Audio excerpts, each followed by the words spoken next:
داستان حاشیه‌ساز بهرام افشاری و نیکی مظفری از اینکه روابط بینشون خیلی صمیمی شده و سورپرایزی که واسه تولد بهرام افشار کرد کلی سر و صدا به پا کرد و عکساش توی فضای مجازی مثل بوم ترکید. قبل از هر چیزی اگه بهرام افشاری رو دوست دارید حتما هم به عشق این بازیگر که شده لایک رو ویدیو بزنید. بریم که با این ویدیو رو داشته باشیم. حالا داستان روابط بهرام افشاری اصلا چی هست؟ بهرام افشاری جزئیات ریزی قبلش بهتون بگم. بازیگر قدبلند سینما و تلویزیون ایران که با بازی در سریال‌های مانند پایتخت کلی به شهرت رسید و هنوزم ازدواج نکرده و اطلاعات رسمی درباره رابطه‌اش بیرون نیامده که جدیداً ولی خبرهای خیلی جالبی اومده بیرون. بریم اینا رو با هم داشته باشیم. بازیگر پایتخت که زمانی جزو بازیگران مهمان این سریال بود در برنامه دوره همی در پاسخ به سوال مهران مدیری مبنا بر اینکه چرا ازدواج نکرده گفت به این خاطر که من از کودکی پدر و مادرم طلاق گرفتم و من سالها با پدرم زندگی کردم و زن در زندگی ما نبوده و شرایط زناشویی رو درک نکردم و به بلوغ ازدواج اصلا نرسیدم. حالا یکم از نیکی مظفری بگم بهتون. نیکی مظفری متولد 28 شهریور ماه 1366 در تهرانه و بازیگر است و وی داره مدارک کاردانی معماری از لندنه که به نظر من واقعا فوق العاده خاصه.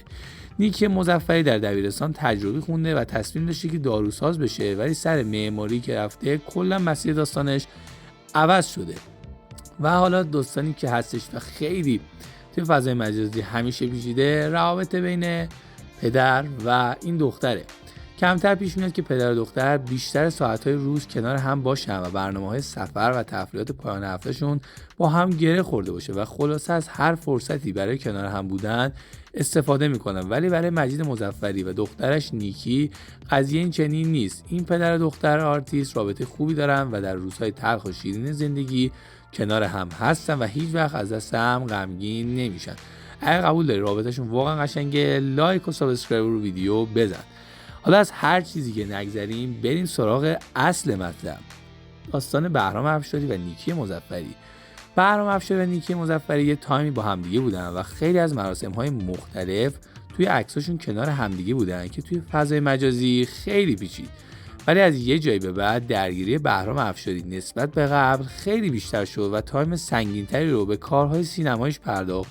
از پروژه 70 بگیر که 0 تا 100 پای خودش بود که واقعا رکورد فروش هم زد تا فیلم‌های دیگه از جمله ملاقات با زرافه‌ها که مثل بوم ترکید و خیلی فیلم‌های دیگه واقعا بازی کرد که توی سطح سینما به نظر من خیلی هم خوب درخشید و کلی فعالیت کرد. بعد از این مسائل دوباره بازگشتی به نیکی مظفری زد که در تولد 3 هفته پیش او خیلی از بازیگران حضور داشتن و نیکی مظفری هم حضور داشت که حاشیه‌ها تازه از اینجا شروع میشه که صحبت از این شد روابط بینشون اوکی شده و قراره به زودی ازدواج هم حتی بکنن و خبرهای جالب و جدیدی در خصوص این دو زوج حتما انشالله قراره خواهیم بشنویم و به نظر من که این دو زوج بچه‌ها خیلی به هم دیگه میان و جفتشون هم کارشون واقعا درسته و نکته جالبم که اینجاست جفتشون هم همسن هستن. حالا شما که تا اینجا ویدیو اومدی نظرتون چیه و به نظرتون آیا این دو زوج با هم ازدواج میکنن یا نه؟ اینجور که عکساش اومده بیرون و از تولدش عکسا رو به نوعی منتشر کردن به نظر من خبر از ازدواجشون میاد. شما نظرتون چیه؟ حتما داخل کامنت واسه من بنویسین. خیلی از شما ممنونم که تا اینجا ویدیو کنار من بودید. هر نقد یا هر کامنتی هم داشتین بنویسین برای من. با لایک و سابسکرایبتون هم کلی از من حمایت میکنید. دم تک تکتون گرم تا ویدیو بعدی. خدا یار و یاورتون.